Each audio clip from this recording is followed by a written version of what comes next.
Sampeyan tak bedhe. Kawin cara Islam itu saking detail. Nak mbok rungokno yo ono ngawur. Tapi ngawur sing ilmiah. Misal aku ngawekno hamdan uzawi juga alama amarakallahu bihi min imsakin bi ma'ruf au tasrihim bi ihsan. Jajal mbok rungokno umpama wong ora bodho, iku ora mantel kalimat iki. Jong kowe tak kawekno ya. Ya nak tepak ya terus, nak ora tepak ya pegatan.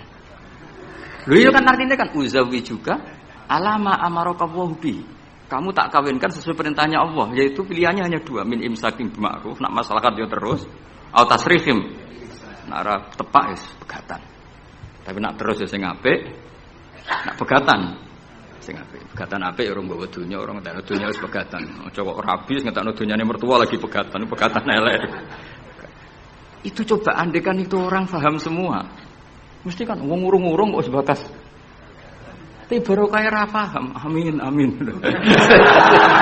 Berarti betapa barokahnya kebodohan ini. Kok kowe nyesal lho lha opo barokah ngono itu. Coba umumnya kiai kalau ngakatkan gimana tuh? Seperti tadi kan?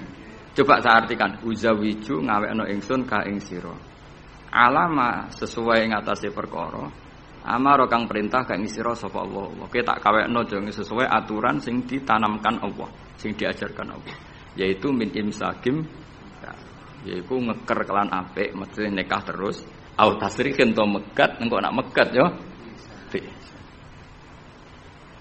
lah tasrih biasan kira-kira nek dadi manten sugih ya pegatan-pegatan tapi aja ngetekno donyane sik. Nah karena Quran itu ilmiah. Ilmiahnya apa? Potensinya orang kawin ya hanya dua itu. Kalau enggak terus ya pegatan daripada kaget di belakang sudah diomongkan dulu di depan. Loh di mana-mana ilmiah itu kan gitu kan. Kalau kita mau pergi ke Jakarta, kita sebagai supir yang baik, pinten jam? 4 jam misalnya. Tapi kalau ada macet ya 6 jam. Tapi kalau ada kejadian di luar duga ya 3 hari. Itu ilmiah, sesuatunya di kayak militer itu loh. Alternatif A, ada alternatif B, alternatif C. Pilot ya gitu. Otomatis kalau nggak bisa manual, kalau bisa semuanya ada alternatif. Kawinnya gitu. Engko nang orang pegatan segawe alternatif. Ndak ada gitu maksudnya. Wah, seneng kamu nafsiri sing salah. Resiko dadi kiai ngoten niku. Kulo bolak-balik jam pamit tiyang Jogja napa tiyang Jakarta, tiyang Surabaya. Gus kula tak nulis buku jenengan. Ya tapi tetep bukumu wong sing nafsiri kowe ora aku. Mang resiko jadi wong top. Wong do nafsiri dhewe-dhewe. Aku kadang gumun aku sing ngomongnya ra tau di pikiran ngono. Kok sing nafsiri pikirane ngono iku sing bulet menafsir. Tapi itu resiko, memang apa? Jadi wong alim gak wong ayu. Wong ayu ketemu Hamdani guyu. Hamdani nafsiri seneng, sing wong ayune bocah kok lucune ngono. Wong alim ya. Kula kadang didudono tiyang-tiyang. Didudono tiyang-tiyang. Gus ini ada buku tentang jenengannya, ada WA tentang jenengan. Lho aku sing duwe awak ora dipikiran ngono kok sing nafsiri tok ndi ku piye. Tangan-tangan wis kaya wong ayu ngono. Wong ayu senyum. Sing disenyumi nafsiri apa? Senang. Sing ayu nganggepe lucu. Tak anggap wong latihan. Dadi wong sing nulis tentang kula sing ra bener anggap wong latihan urip ngono wis ora usah. Tapi itu memang mau ndak mau. Dulu zaman sahabat yang ngalami seperti itu. Nabi misalnya dapat wahyu alladzina amanu wa lam yalbisu imanahum bizulmin ulaika lahumul amnu wa hum. Orang yang iman kemudian imannya enggak tercampuri sama kezaliman sama sekali. Karena pakai nakirah. Iman yang tanpa zalim sama sekali itulah yang aman. Ulaika lahumul amnu. Sahabat punya tafsir sendiri. Karena pikiran mainstream di sahabat, zalim itu waktu syak fi ghairi mahalli. Meletakkan sesuatu yang tidak pada maka mereka bilang, ayuna lam yazlim nafsah. Wah, kalau iman syaratnya gitu ya berat ya Rasulullah. Siapa sih yang enggak pernah zalim?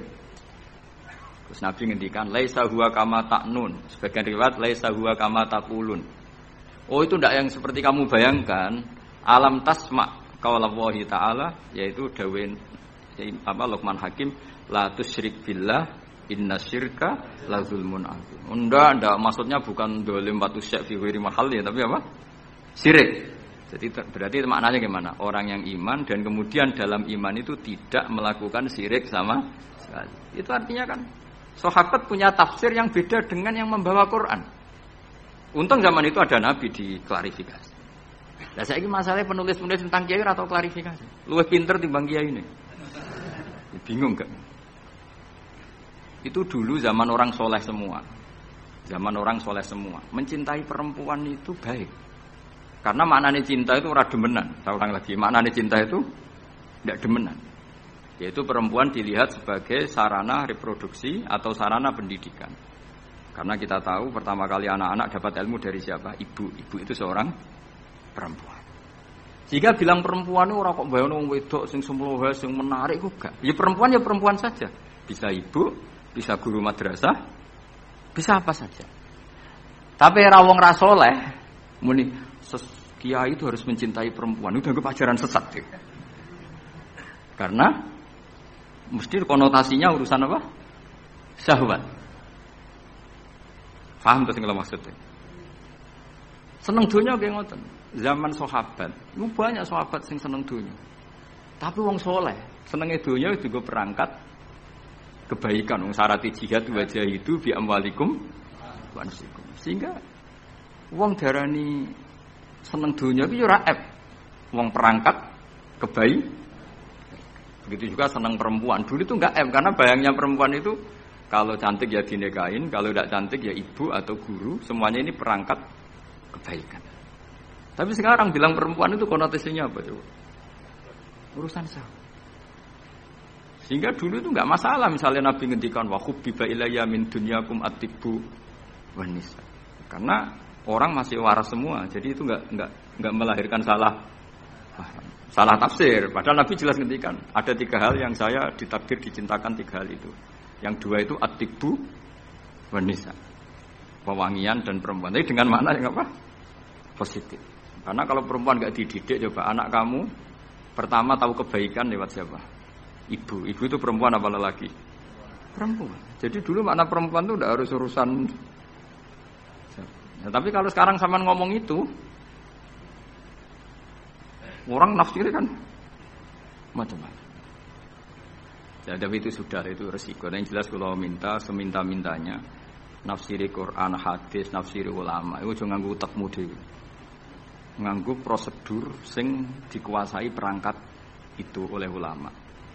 Makanya kalau masalah Quran sampai Kanjeng Nabi keras man fassaral Quran fi ra'yihi falyataba wa maqadahu minan nar. Orang yang menafsirkan Quran dengan otaknya sendiri maka sama juga pesan 1 tiket ke neraka. Tapi kalau nafsirkan ulama salah saenake dhewe urung pati neraka lah. Cuma ya rontok-rontok ngawur tapi kan gak mungkin diancam neraka kiai ora pangeran. Tapi ini saya cerita ya. Betapa susahnya kita sebagai ulama.